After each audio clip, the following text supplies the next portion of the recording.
ایک پیارا سا جنگل دریا کے کنارے آباد تھا۔ درختوں پر بہت زیادہ بندر رہتے تھے، جن میں ایک چالاک بندر بھی شامل تھا۔ وہ ہر روز نئے نئے پھل کھاتا اور جھولا جھولتا۔ دریا میں ایک مگرمچھ بھی رہتا تھا جو ہمیشہ بندر کا دل کھانے کی خواہش رکھتا تھا۔ ایک دن مگرمچھ نے سوچا کہ مجھے بندر سے دوستی کر لینی چاہیے۔ اس نے بندر سے کہا، دوست، کیا تم دریا کے پار جانا چاہتے ہو؟ وہاں درختوں پر تمہارے پسندیدہ پھل موجود ہیں۔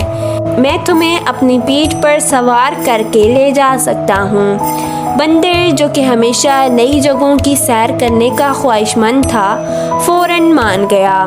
راستے میں مگرمچھ نے کہا، بندر میاں، اصل میں تو میں تمہیں دریا پار لے جانے کے بہانے تمہارا دل کھانے کے لیے آیا ہوں۔ یہ سن کر بندر حیران ہوا، لیکن وہ گھبرایا بالکل بھی نہیں۔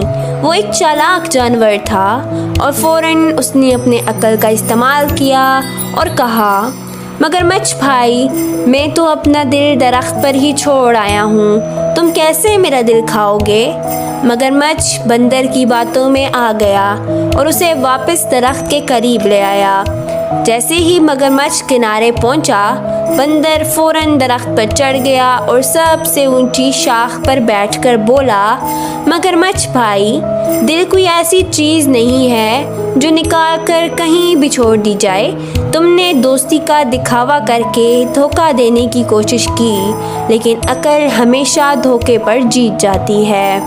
سبق: عقل مندی اور حاضر دماغی سے ہر مشکل کام آسان ہو جاتا ہے۔